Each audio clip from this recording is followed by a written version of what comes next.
How is everyone doing? This is another episode of Sit Down with Sniper, and today we have an amazing guest. We have Will, who is the founder of The Littles. How are you doing, brother? Very well, and pleasure to be here. Thank you so much for having me, man. Absolutely. So, The Littles is an NFT project that has been around in this space, I would say, for a while, and they've worked alongside some amazing projects. And, we'll jump into the Time magazine and what you have coming out soon. But before we hop into The Littles and what you founded, can you give us a little look into the history of what got you started into crypto or NFTs? Was this something new for you, or is it something that you've been doing for a little bit prior? Totally. So I've been actually exposed to crypto for, I would say, like 4 or 5 years now. Initially, it was more of an opportunity thing for me. Never really read the Bitcoin white paper and whatnot, nor do I really care about it. I just cared about the fact that I can mine some Bitcoin or mine some Ethereum at that time. And participated in that run up. But that really, I think it was the ICO boom that I was involved in it. And since then, didn't really think too much about it. Just parked my money in there. It was not until last year when Beeple sold his painting for $69 million. That was what really captured my attention with NFTs. And that was like the beginning of it all. And I'm like, you know what? Another scam going on, wash trading, what's going on, right? By the way, disclaimer, not to say Beeple is a scam artist. It was just my thought at that moment, and just want to be super clear. Completely waved it off because I thought it was just like, didn't really make sense to me. Second time I heard about it was Top Shot NBA. And I'm like, you know what? Something must be happening in this industry for not just, one of the biggest digital artists to be able to make such a big move in this space, but also NBA itself is in the industry, what's going on. And so that really inspired me to take a third look into NFTs and crypto and whatnot. And yeah, so bought my first NFT. I still remember the collection was Doge Pound, and I completely was hooked right after I bought my first one, and I totally got it. Like, it's something that you either get it or either don't get it. And once you get it, there's no turning back. And I started out as the biggest degen ever. Within the first week of me being in the trade, I poured in a lot more liquid into the capital market because I'm like, this is the future. Bought some apes, bought some punks, and the rest was history, because I'm like, holy crap, this is insane. And at the same time, I brought my wife into it, and it was an incredible experience for us, because the technology itself, like aside from the crazy degen flips and whatnot, the technology itself was so mind-blowing for me, because it's so revolutionary that there is digital ownership and the possibilities are endless. And being a visionary myself, the more that I thought about it, the more exciting the future became to me. And so as I continued to trade, it went beyond just degen trading for me. It really went beyond that. As much as it was incredible amount of entertainment for me and my wife, we would actually, we would actually go out with our friends and family, and we would just rush home, because we can't wait to be jumping back on OpenSea and check out our latest like cool cats, and like check out the spaces, and like deep dive into the different traits and really study them. And it was just so much fun. It bonded us together in this miraculous way that we were just bonding over JPEGs. And like, I used to not wear any type of hoodies, and ever since I got into NFTs, that's my entire wardrobe. And I'm like, what am I doing? It's insane. I'm like, I'm a business guy, supposedly. I don't wear hoodies, and yet this is my wardrobe right now. It's incredible. And it's funny you say that, because I always do my little deep dives for the episodes, and you are a very successful businessman. You've been doing what seems like business for a while now. And before we jump into, you being the founder of The Littles, can you just show us maybe a little bit of what you did before this? Because even whenever I see your marketing on Twitter, it's very well. I mean, I know you have teams and stuff that help you, but the way that you yourself carry yourself, I can tell it's very, very well. So I was just curious, what made you so good at the business, man? You're really, really good. Thank you. And I really appreciate it. And I think like, Just to share a little bit about my background, I've been in small businesses for the last 10 plus years of my life. I came out of university and jumped right into business, and had multiple different ventures, two different exits, and it was incredible. I am an opportunist. I see an opportunity and I jump into it. I see a problem in the marketplace and I provide a solution. And that's what it really was. As much as I'm passionate about creating businesses, um, I never really found something that I was really truly passionate about. I knew that I liked business, but nothing was I was emotionally attached. And it was not until the littles came about that was when I was like, it was everything for me. It was true passion. It took me a decade to find that, and I think there's a lot of common theme.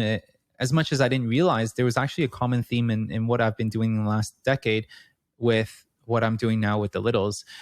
Specifically, in one of my business, we do event planning and carnival games for Western Canada, and we basically host these games. We develop them for the major theme parks. Every season, we employ hundreds of staff, and right now it's still running. It's after 11 years, we're still running strong. And with that business, I don't really have to do too much right now. It's all about delivering an experience, truly. When the guests come through the doors at the theme park, and he's bringing his girlfriend here, he doesn't want that stuff. He just wants to show off to impress the girlfriend, right? So the trainings that we provide is, you know what? Help him impress the girlfriend and he'll be happy. He's not here to buy the stuffy. He's here to impress the girlfriend. And so really being able to understand the nuance about that. And for us, it always stems back down to how are we delivering happiness? How are we delivering this experience to our users and our guests that comes through the doors? And that's what really sets the foundation, I would say, for what we do.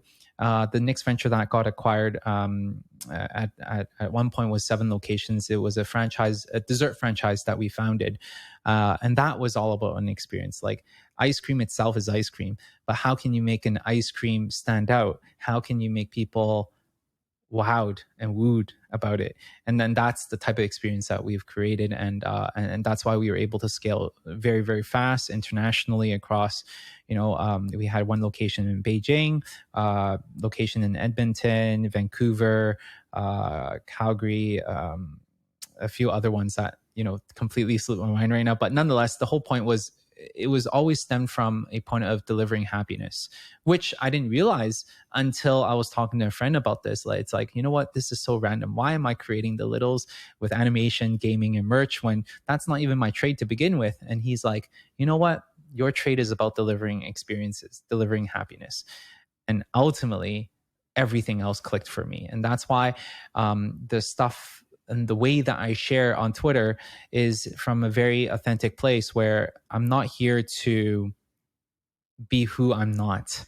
I'm here to be myself. And I think that's what resonates with people, because people resonate with people. And as long as you're willing to be you, then you're able to connect with other people. And I think that's what really allowed us to connect.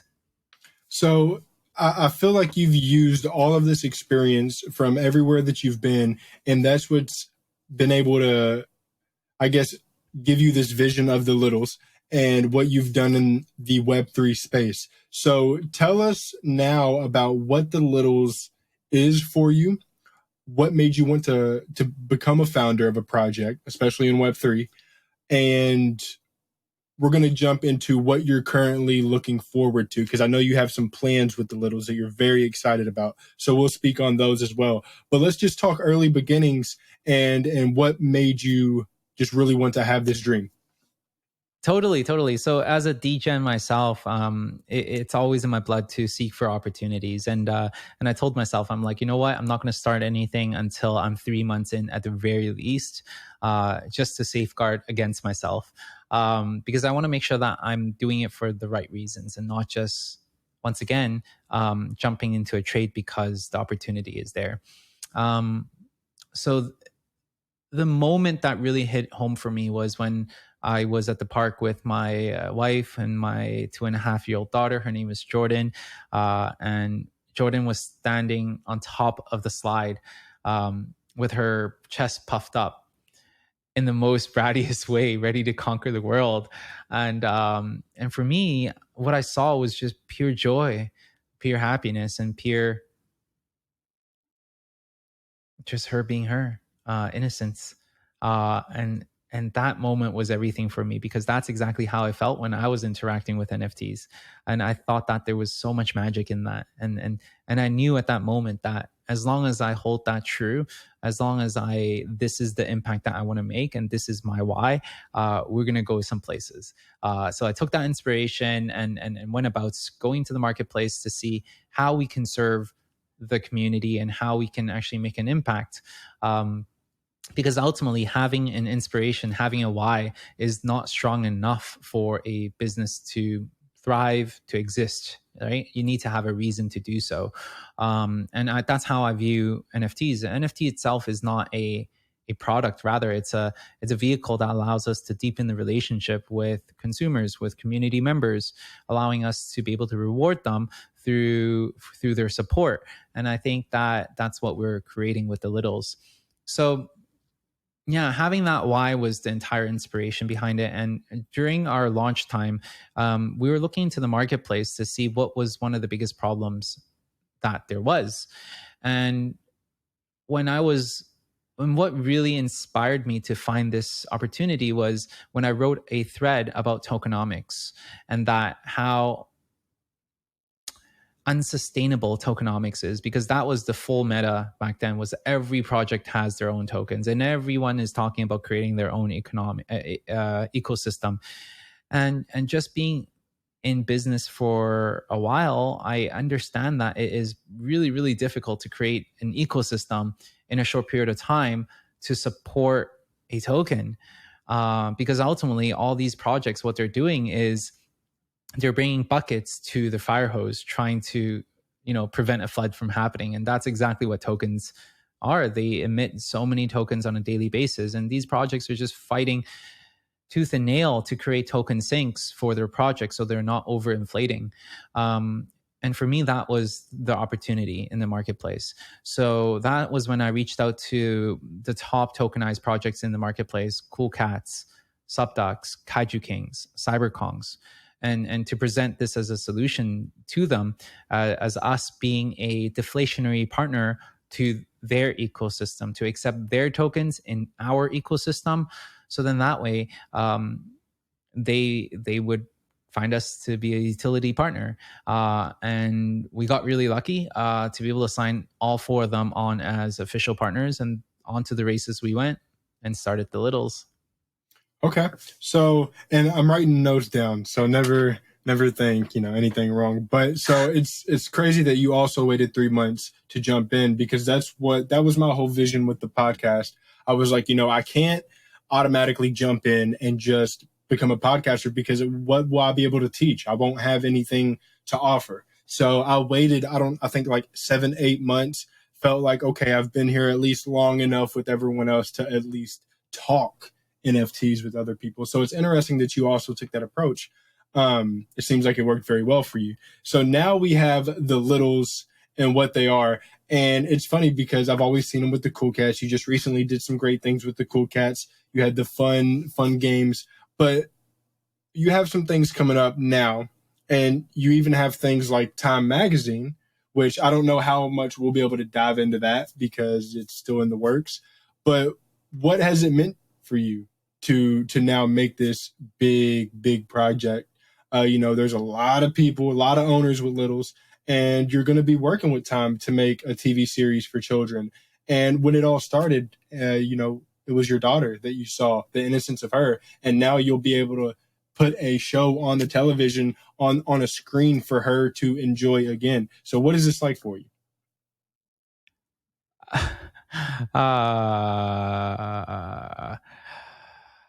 It's such a full circle moment, my friend. It is such a full circle moment in such a short period of time. I've never experienced anything like this before, because usually with any of the work that or projects and businesses we've started, it's a full circle, means we founded it and then we have it acquired. And I think that's a typical cycle for any projects. And that would take years years to do anything substantial. When we minted on November 25th, um, we've I've connected with Keith a little bit prior to that, and at the same time, I still remember our son was born 10 days apart from our mint on December the 5th. His name is Weston, by the way. Got to give him some shout out. Absolutely, absolutely. And I still remember we were in the labor room with my wife and my kid. And I was still texting with Keith, Mr. Keith Grossman, from President of Time. And just to really connect with him, not in a way that was very strategical or like a hard sell, but really just connecting as human beings. And that itself was incredible because I didn't even realize that we were on his radar as an intellectual property that he wanted to partner up with. It was part of his strategy to work with IPs, and within a month or 2 months of us launching, we got into this partnership where Time Studio and us are collaborating to create an animation series featuring Jordy, which is the entire inspiration behind the project, and the Littles. So talk about a full circle moment that we created this IP inspired by the one thing that mattered the most to us, and now this entire thing is coming together in such a beautiful way. It just makes this project mean a lot more to us than a simple NFT project, and which is really, really aligned with how I've been presenting myself and how I'm showing up in the space and how we're running the project since the very beginning.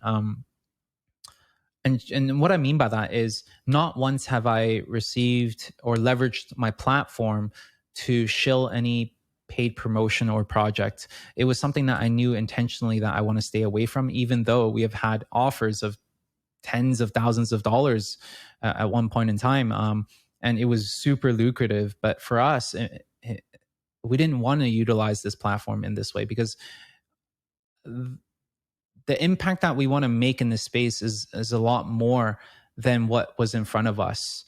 And we didn't want to jeopardize that, nor do we want to taint that reputation. In addition to that, when we were minting the Littles, we knew right from the get-go that speculation was running at an all-time high. And there are so many different marketers in the space who are utilizing these predatorial tactics to inflict FOMO and scarcity into people's emotions, and making them make these really life-changing, not in the positive way, but like in a bad way, moves and whatnot. So when we were minting our project, we shared with the community that if you are okay investing in an art-based project, then this is the project for you. And aside from that, we don't do any pumps and whatnot, and manipulate different news and whatnot. That's just not something we do because we're not thinking this project in months. We're thinking of it in decades. Like truly, Gary Vee is someone that I really look up to, and we have had multiple different FaceTimes and whatnot. And I learn a lot from him because of how he's building VeeFriends. He's thinking in decades, and I'm like, this rings so much truth to how we're building the Littles, especially because there's this huge meaning behind it. And yeah, that's kind of like our way of approaching this build. So long story, long tangent about like the whole time thing, and yeah, so full circle moment. And since then, our vision has definitely expanded to be more fleshed out, and for us, we have the vision to become the Mario of Web3, really focusing on 3 different pillars. One being animation, which I think we're definitely excelling very much in. The second pillar is gaming, which we can definitely jump into right after this. And the third piece is merch. I think that with merch, we definitely, hands down, have the best merch in the game, hands down. And the reason is because I know for a fact that every piece of merch that we sell, we're losing money on because of the cost being so freaking high. The way that we view this entire project is that we're here to deliver an experience, not just a logo on a shirt, and which is the reason why the attention to detail that we pay is incredible. The quality of the shirt, how many pounds is it, the fitting, to the hang tags, to the embroidery that we use, to the back tags, to the linings. Everything was just a tremendous amount of detail that we pay attention to, because ultimately we view that merch as not a checkbox item to do. That's what a lot of projects do and have on their roadmap, but rather we view it as an opportunity for us to market, an opportunity for us to give back this experience to our holders. And ultimately, it paid off very, very well. Everyone that got their hands on the merch was ecstatic about it. And that's why this is becoming one of our core pillars that we're going to be focusing on, because animation is going to hit millions of people across the countries. Same with gaming. Merch is, it goes beyond Web 2, Web 3. People love merch regardless. And I think these are the common themes that would allow us to stack our brand awareness to the marketplace. Okay, so wow, man, you That's a lot. I'm so sorry. no I just want no to no huge you are good, because I like it whenever I can. That's all genuine, man. You can tell that that's like, you're coming from a place of your heart. But a couple things that I want to, because like I said, I'm always writing things down just so I can keep up with you. So with Keith, I actually spoke with Keith earlier today in Spaces. He always likes to do his rooms about nothing. And whenever he asked what was going on today, he heard that this interview was going on, and he wanted to send you nothing but love. He spoke nothing but kind words about you on Spaces. So yes, Keith is a very great man, and what he's doing with time and allowing other people, he's took that platform and given so many other artists, projects, a place to not only see, but like, he leads by example. And I can say that he's given me a lot of encouragement doing the podcast, and I thank him a lot. But showing up in the space, it's crazy how many people are just coming out to be bad actors. You're hearing about the paid promos. It's very good to hear that you are very aware of the paid promos. You're very aware on how that looks. And honestly, with your history, man, you've done a very good job of growing yourself, growing other businesses in Web 2. I think you could do very fine in Web 3, and you have been without taking any paid promos. So I was really happy to hear that. Now we're going to jump into the gaming of the littles, because I know you have things coming up, and then we'll jump into what you're doing overall just in this bear market driving. But I always ask people, do you have a 1 year plan, a 2 year plan? And it's funny because you already answered that. You said, I have a decade. We have decades. We're thinking for the long haul. So what's up with the gaming aspect of the littles, and what can you share with us about that? Totally. And as we zoom out from the gaming pillar, how we view the gaming pillar is we want to become the Mario Party of Web3, an environment where people can come and embark in many different casual gaming experiences with their friends. So this is going to be a mass multiplayer online type of environment, that allows you to go on different types of quests, allows you to go on different types of worlds, allows you to interact with your NFT and be rewarded with it. So as much as we don't or as much as what I said previously about tokenomics, and not having the full ecosystem, this is something that we are planning as well, is to have our own tokens when our ecosystem is built out. And I think that's kind of the differentiator with the current projects, where they're utilizing capital that is raised from the community to build out their game, whereas we're doing it a little bit differently, where we want to be able to prove ourselves before we launch our token. And I think this itself would give the project and the brand a lot more longevity. So that's the whole vision of the gaming experience, mainly because I myself love Mario Party, because I just don't have that time to play much games, but I want to hang out with my friends. I don't need to be that good at things, and I just want to be able to engage, interact with them, and we would bet for shots, and it's just a lot of fun while we do that. And even I would do that with my wife. We would play Mario Kart and we'll bet for shots, and it's just so much fun. And we want to be able to replicate that type of experience with the new generation in the post mobile, post crypto world. and a big question always is it comes up is whether or not this is going to be a play to earn or play and earn type of experience, and the answer is no. I don't think incentivizing people to play using a token or any type of finance is has any sustainability.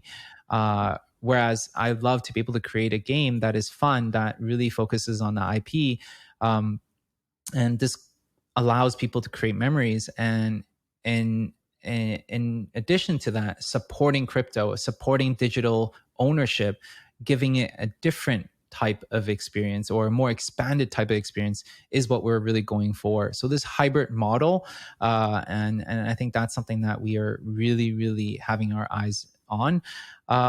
Very similar to the Club Penguin type of experience is what we want to be able to achieve. And for those that don't know, Club Penguin was acquired by Disney for $750 million, I think like a decade ago. This was once again pre-mobile and pre-crypto, and so now the landscape has completely shifted. And I think that we can really take a page from that and to create something really cool. So our gaming studio that we have employed through our pre-production has actually experienced building out Club Penguin as well. So we're very excited to be able to bring that alive, specifically with gaming.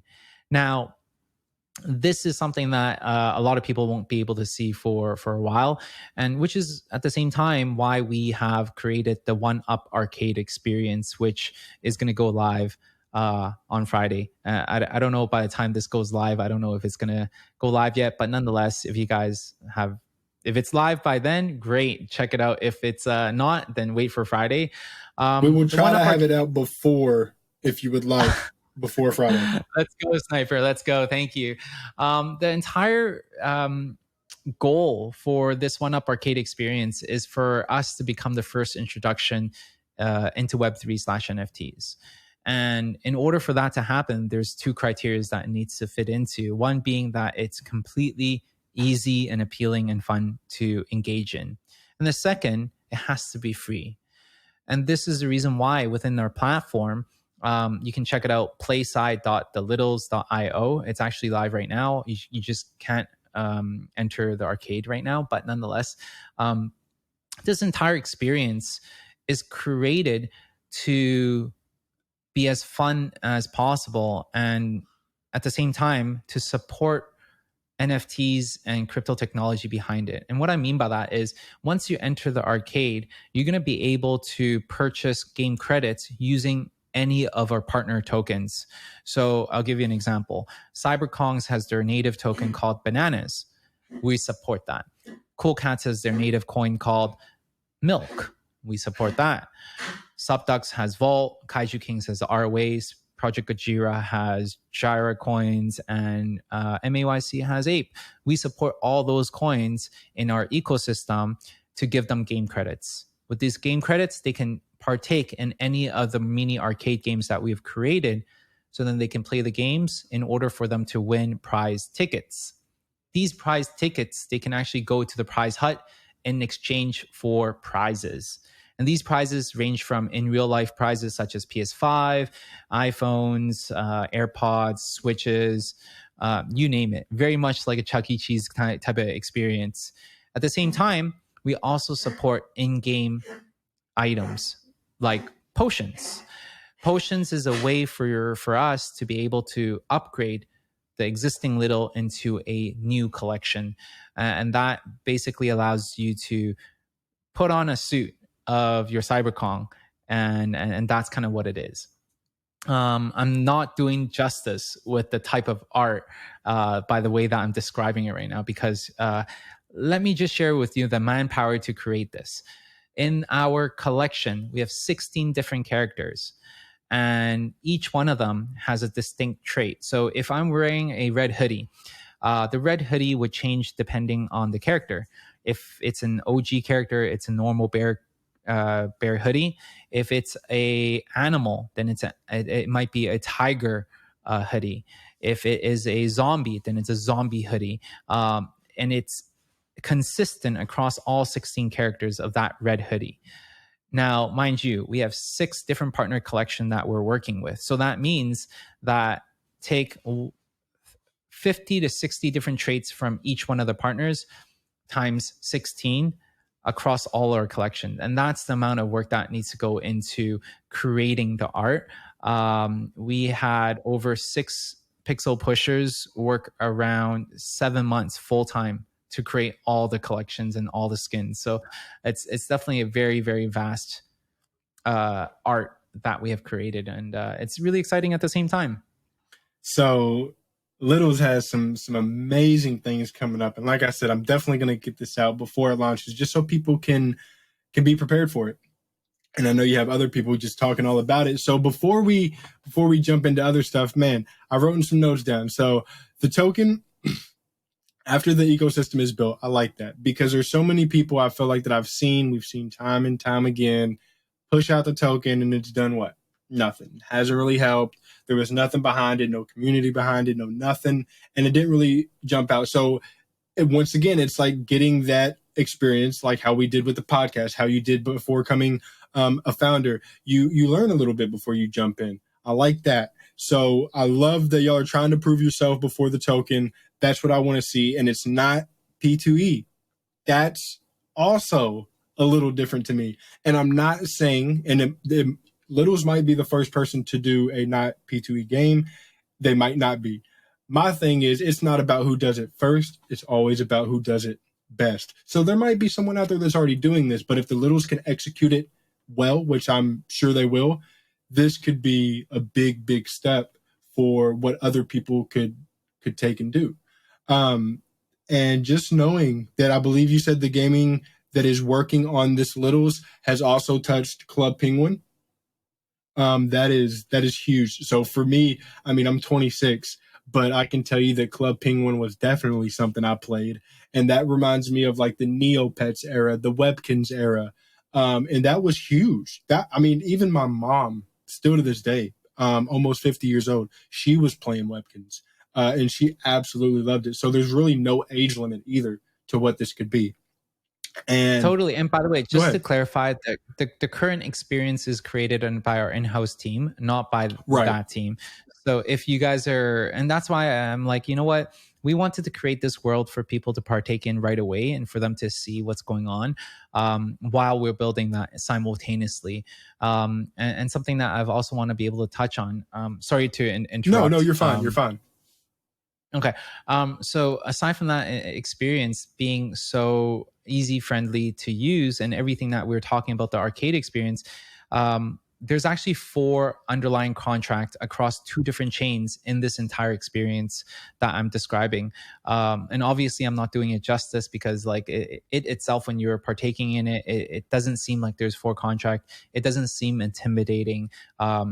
Not only can you exchange purchase tokens, but you can also play games. You can also interact with burning your tokens, minting a token, changing the metadata behind the scenes and everything. But this is all masked with a playable experience. And that's kind of like our take in making this experience as easy and as free to play as possible. This also brings into why we did our second collection. Our second collection that is coming up is a open edition, free to mint collection. And the reason why we want to do that, the big 2 misconception people have when it comes down to a second collection is that, first of all, it's dilutive. And second of all, is value extracting. So these are the big no-nos that people really, really hammer home on. With dilutive experience, our goal for this experience is to be a free collection, so then that way we can get this experience in the hands of as many people as possible. So this is not a financial collection for us. So it's not like an exit liquidity, but rather it's like a membership pass for you to partake in this experience. Because ultimately, if you were to spend hundreds of thousands of dollars, months creating a product, if no one plays, even though it's beautiful and it's like top of the notch, then it really defeats the entire purpose, which is the reason why we're like, you know what? We studied that and we're like, hey, why do we need to charge for it? We don't. Make it free. Make it as many people as possible to partake in this ecosystem. And if they like what they see and if they understand the ethos, they support what we do, then they would automatically be like, you know what? Let's purchase the Littles on a secondary marketplace, or let's upgrade our base Little, our free Little, into a one-up Little. This allows us to put our best foot forward first and then allow people to be the judge themselves. And I think that goes really aligned with what we believe in, as in value first. And second of all, biggest misconception is value extraction. And this is why a lot of people like detest second collections and whatnot. We created our comp structure and distribution of tokens we receive to align all incentives in the best Web3 ethos way possible.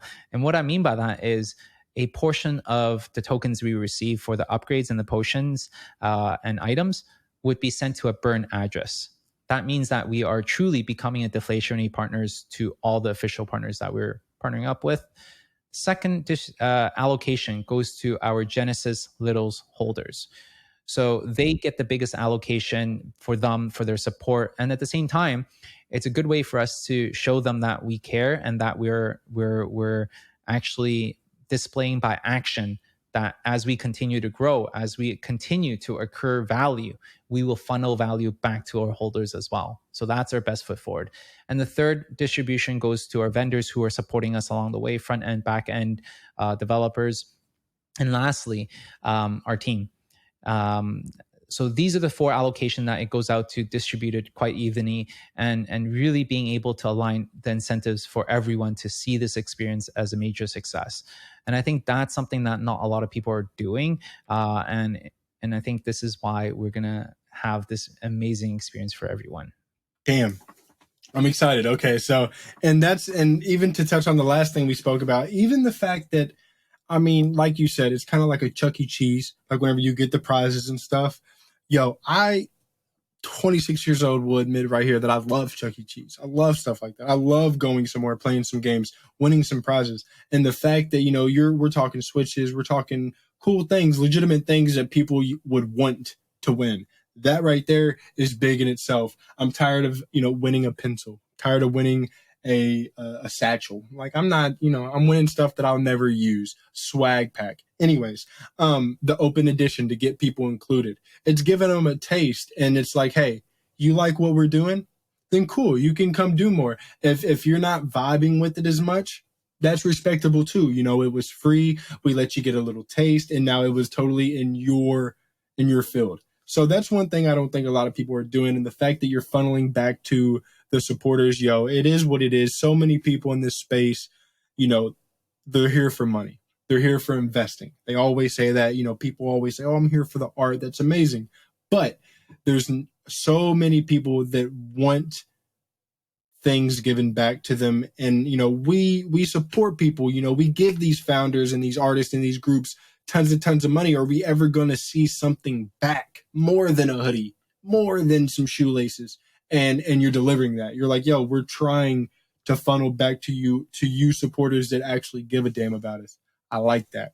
So we have the game. We've talked about the production. We've talked about what you're doing with time. We've talked about this pillar of the gaming. And before I move on to the 5 questions that I ask everyone, I do want to ask, what are the Littles doing in a bear market to allow them to keep pushing? Are they, because I can't say that I've checked Twitter a ton today or recently, but are you strong on the communications? Are you trying to push right now? Is there anything you think that you could be doing better as a founder, or just as a team in general? What are you doing to build in the bear market to continue that decade vision that you say that you have?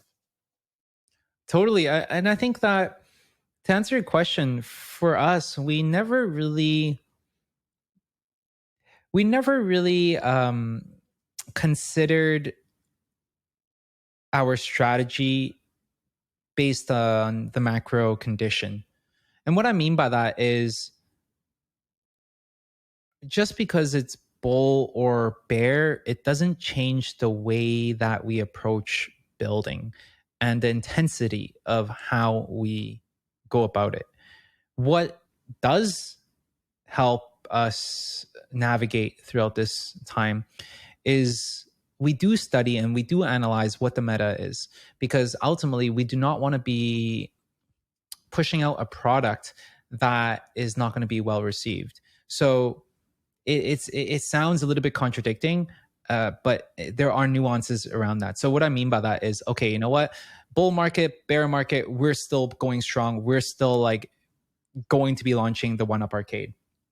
How we're doing it might change depending on the meta, depending on the market. So, case in point, 2 months ago, we were about to launch our arcade experience. This is something that we have been building ever since we launched. It was something that we knew we wanted to do. And as we come closer and closer to the launch date, and we were noticing this new meta that was swinging around. It was the free meta that was swinging around full force. And I still remember I was in NFT NYC when this happened. We were still celebrating, by the way, when the Littles was up at Times Square, and we're like, yes, let's go.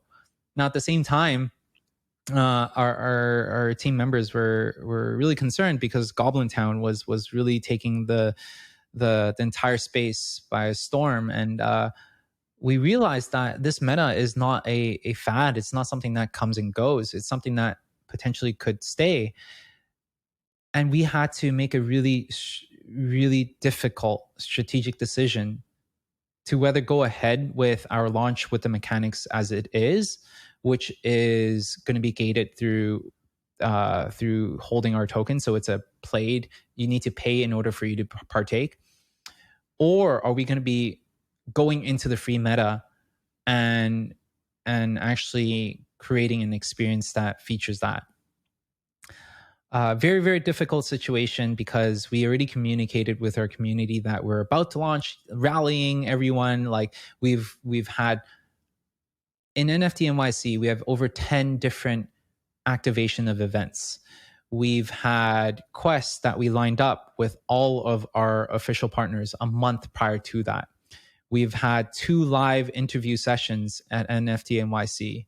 All these things planned out to really ramp up on the momentum to launch right after NFT NYC. But what happened was when we saw another collection did something similar and dropped a second collection without taking into consideration of what the meta and momentum was going towards, it completely tanked the project and really changed the foundation of how people view the project. And that was the last straw that I needed in order for us to make a strong, difficult strategic decision to revamp everything and change the entire structure to support a free mint meta and a free mint kind of ecosystem. So yeah, that's kind of like what's happening in that, what we have done. So a long-winded way of answering your question about what are we doing through the bear? We're doing the exact same thing. The strategy might be a little bit different. The tactics might be different. But the goal has always, and the vision has never been more clear. Actually, on the contrary, in the bear market, your thesis becomes more and more clear because things are playing out the way that it is, because people are slowly waking up, and your analytical theses are slowly coming to fruition. Case in point, I wrote a thread on NFT 2.0. We're transitioning from NFT 1.0, where you can purchase a JPEG and see it tenfolds the next day, to NFT 2.0, where we're now talking a lot more about a loyalty program, memberships, and in real ways, business cases of projects being able to utilize NFT as a technology rather of it being a product itself. Okay. So it's nice because you say that you don't build with the market in mind, but you are very aware of what is going on, which I feel is important. You got to know what the meta is. You got to know what's going on. I mean, there were many people that hopped on the free mint thing, and we saw that it didn't turn out into anything. It was just riding the wave. I love that. And I will say, you talked about the quests that were done with the partners. Yo, I love that Cool Cat quest. It was absolutely fun. I was a little injured, so I didn't get to enjoy as much as I wanted to. But the first day that I saw it dropped in there, man, I jumped in there. I was solving left and right.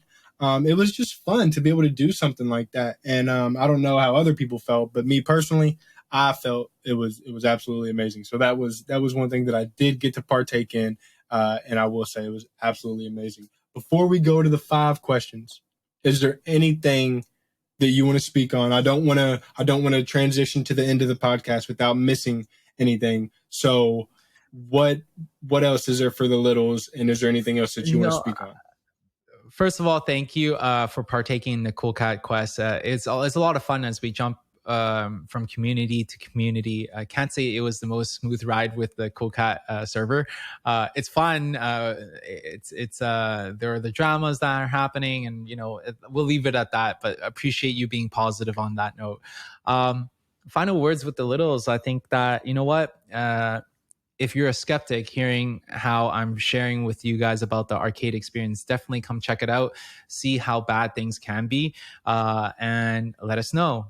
DM me and tell me how we can improve. Provide constructive criticism. I'd love to be able to hear all of that. If you're a supporter, if you're excited, if you're hyped up about this experience, definitely check it out as well. I know you won't be disappointed. And if you are an aspiring founder yourself, I would highly, highly recommend checking it out because it's something that is novel. It's something that is different. It's something that, there is no playbook that we can follow. And which is the reason why I don't pay attention to what other people are doing because no one knows what they're doing. I just need to be able to analyze and do what's best for the project, right? So I highly recommend you guys check it out, the experience, and there might be things that you find inspirational for you to apply to your own project. And once again, I'm open for DMs and chats all the time. So whether you like it, you hate it, or you are just an aspiring founder, come check it out. Absolutely. And that's one thing I can say about Will. Anytime that I've spoke with him, he's been very humble about things. He's been very open about things. And I feel like if I was to play this and I had any concerns, I could definitely reach out to you and be like, hey, here's my concerns. You would hear me out and you would take that into consideration. So I will say I'm very excited to see what you do. I'm very excited to see what the Littles is doing overall. And regardless, bull or bear market, man, I know you have a vision and I know that you're building for the long term.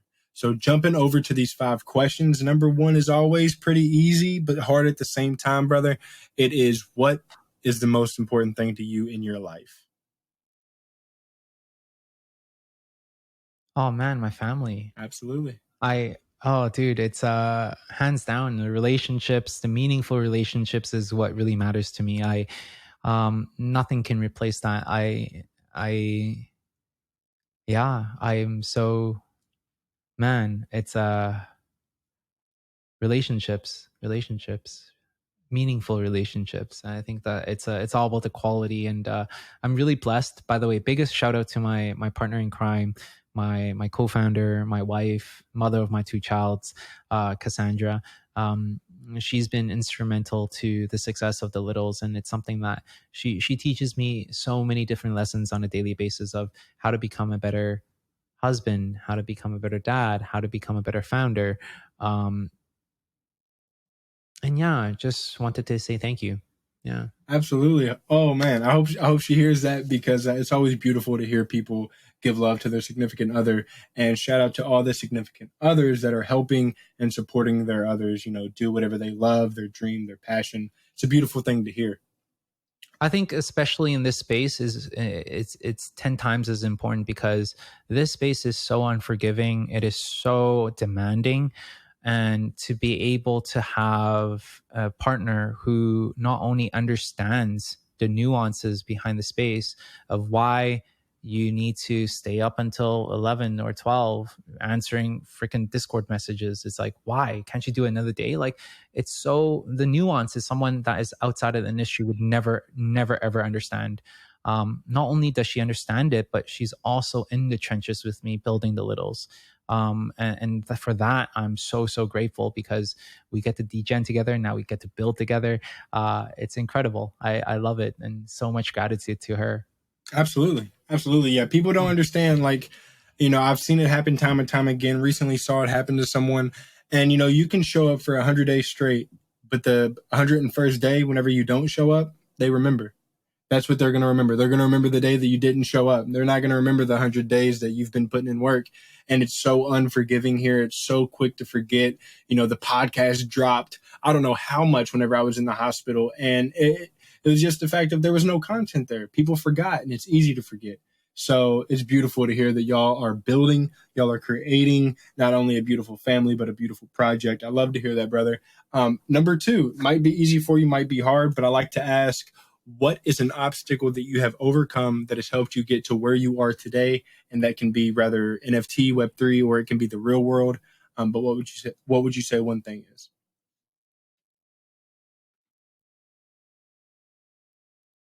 I think the ability to take on tremendous amount of stress all at the same time in a very chaotic environment um, is a skill set that I've learned running an event space and a carnival space where we have tens of thousands of real life people that comes through the doors and that we service, and that drunk people are here, families are here, couples are here, group of teenagers are here to have fun and to mess around. People stealing, people fighting and cheating, drama. All these are happening in one roof at the same time. And you just being the helm, trying to figure everything out, trying to deal with all these situations um, is something that I've been learning and something that I've been living throughout the last decade. And I think that skill set has really allowed me and prepared me for the craziness that happens in the NFT world, where the demands from the community, from everyone actually, is pretty off the hook at times. And it's like, how do you deal with it emotionally? And this is what allows me to stay a level-headed mind whenever there are any type of success, any type of praise. I know that it's temporary. I know that it's not. It's also working in an echo chamber. So I don't really celebrate my highs too highs, nor do I really take my lows too lows too. Level-minded allows us to be really making clear and precise decisions. I think is key. Okay, yeah. Which also keeps me away from any drama. That's why you don't see me have any type of drama on Twitter and Discord. I'm not here to partake in drama and engagement farms and whatnot. I don't really care about any of those things. I just want to do good. I just want to be able to bring the vision out into the world. And that's the only thing I'm doing in this space.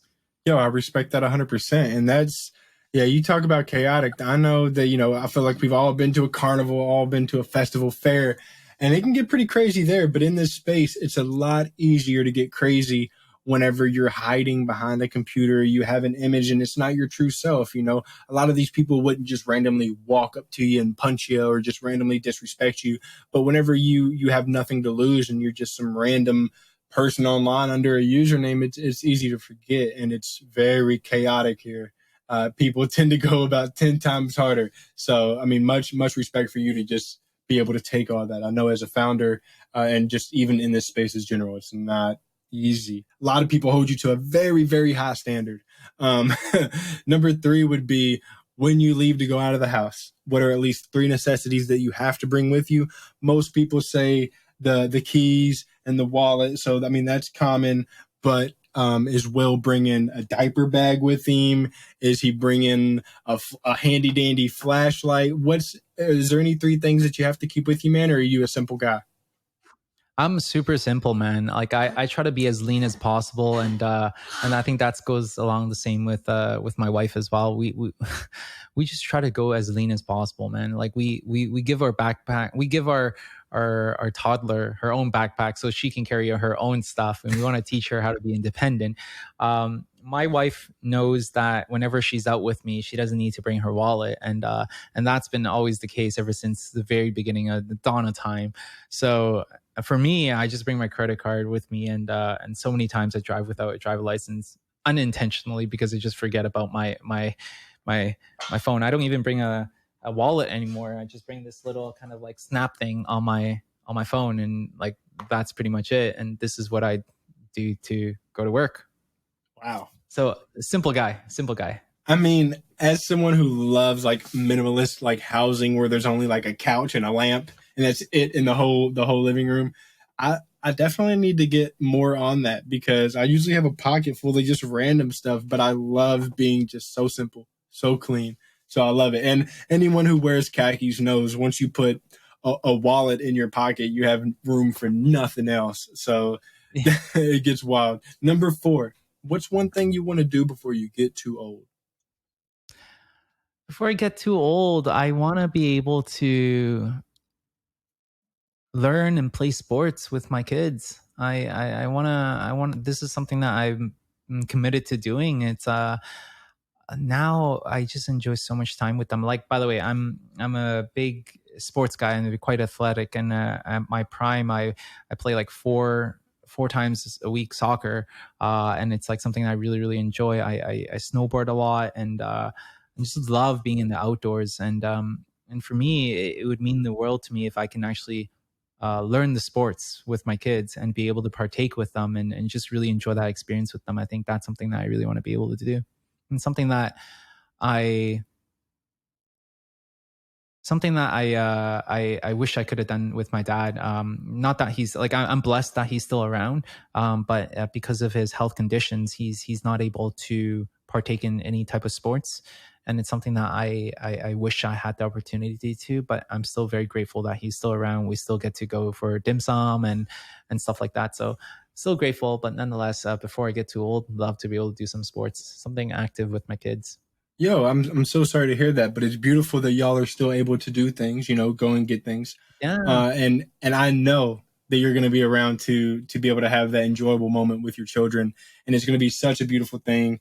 Not only that, you'll be able to play some games with the littles too. You know what I'm saying? So it's going to be a full circle moment once again. Last thing being for you, and this is always tough whenever asking founders. So you can always say, "I decline to answer this." But if I gave you 200 ETH and it had to be spent on NFTs and NFTs only, what are some big plays or purchases that you would make? I really like doodles. I really do. I really, really like doodles. I really like doodles. If you asked me this maybe like 6 months ago, it would be definitely Bored Ape. But then I feel like that Bored Ape has cemented themselves in in the space, and that itself is the upside. I feel like is quite capped in my opinion. And I myself is already a bag holder, so and same thing with Doodles. I feel like that Doodles has been ups, downs, and at the same time, I really appreciate the art. I think it's aesthetic, it's clean. I love the fact that they're building as a brand.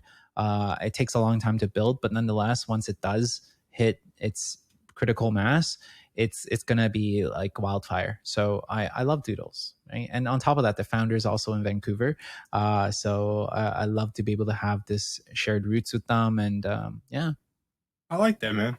Yeah, anyone that knows you want to talk about full circle, first episode was with Pete, and I traded my 5 doodles to him for a cool cat, which was about, I think at their prime, it was about 180 ETH worth for a cool cat. But you got to live and learn, man. You got to have some fun out You gotta here. live and learn. Yeah, you got to do something. I'm really committed to cool cats and what I do, so it was fun while I it love Cool lasted. Cat. I Yeah, love Cool Cats. Like Cool Cats is like, I always share the story. The origin story of me and my wife is always Cool Cats, and I love their ethos. I love everything they stand for, and yeah, I hold Cool Cats too. So, let's yeah, go. Yeah, big man. supporter. We love the cast, man. Yeah, big shout out to Colin and Tom and Link and everyone, Evan, doing things over at Cool Cast. But big shout out to you, man. I can't thank you enough. Like I said, this episode is going to be pushed out pretty quickly.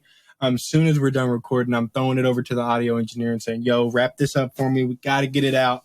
So it was so fun being able to talk about what the Littles has coming up, what you're doing, and just kind of who you are, man. A lot of people see people on Twitter and they don't know enough about them, or you might not get the full picture just reading some words, or hey, call a spade a spade. Some people just don't want to read the words. So the fact that we were able to do this, have fun, I thank you from the bottom of my heart. We're going to wrap up the hour. Stick with me after we end so I can talk to you for a second. But other than that, is there anything that you'd like to say before we go? No, and I just want to say thank you, man. Thank you for sharing this platform with me. Me and on behalf of the entire Littles community, we appreciate this. Because at the end of the day, you don't need to do this, and I really appreciate this. So thank you. I genuinely enjoyed our convo. Thank you so much, man. And I hope that everyone that's listening in goes and checks out the Littles, goes and checks out what Will's doing. He's a great guy in this space. and just stick around. We'll have more episodes coming every week. I'm trying to stay more active. And until next time, I will be seeing you all, and you all have a great day. Peace out.